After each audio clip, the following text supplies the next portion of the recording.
এমন কিছুর চাওয়া ছিল অনেক দিনের। বাংলাদেশ যখন জিম্বাবুয়ে কিংবা আয়ারল্যান্ডের মতো দলগুলোর সাথে খেলে তখন বরাবরই প্রশ্ন ওঠে, কেন এইসব সিরিজগুলোতে তরুণ কিংবা সচরাচর জাতীয় দলের বাইরে থাকা ক্রিকেটারদের সুযোগ দেওয়া হয় না, যেমনটা করে ভারত কিংবা অন্য শক্তিশালী দলগুলো। তবে এবার বিকল্প পথেই হেঁটেছে বিসিবি। জিম্বাবুয়েতে পাঠানো হয়েছে তুলনামূলক তরুণ দল, যেখানে মেহেদী মিরাজ, লিটন দাস কিংবা পেইস ইউনিটের বড় তারকারা নেই। নতুনরাই সামলাবেন দায়িত্ব, নজর থাকবে তাদের ওপর। বাংলাদেশ দলের প্রথম বহর জিম্বাবুয়ে গেছে দিন তিনেক আগে। যারা জাতীয় দল এবং এই দলের সিরিজে ব্যস্ত ছিলেন তারা যাচ্ছেন আজ, অর্থাৎ 24 জুন।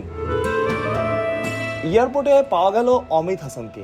এই ক্রিকেটারকে নিয়ে আশাটাও তো কম না, প্রায় 50-এর কাছাকাছি ফার্স্ট ক্লাস গড়। অমিত এখন অভিষেকের অপেক্ষায়। সবশেষ সিরিজেও দলের সাথে ছিলেন, তবে ম্যাচ খেলা হয়নি। এবার সুযোগটা আসতে পারে, অমিত সেটা কাজে লাগাতে পারবেন তো?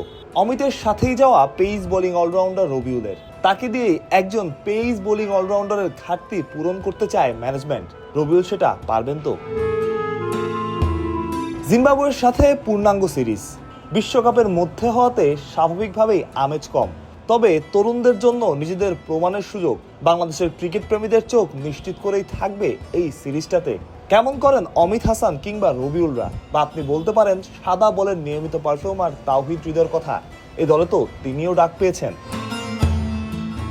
28 তারিখ একমাত্র টেস্ট জিম্বাবুয়ের বিপক্ষে, তারপরই ওয়ানডে আর টি-20 ফরম্যাটের সিরিজ খেলবে বাংলাদেশ দল।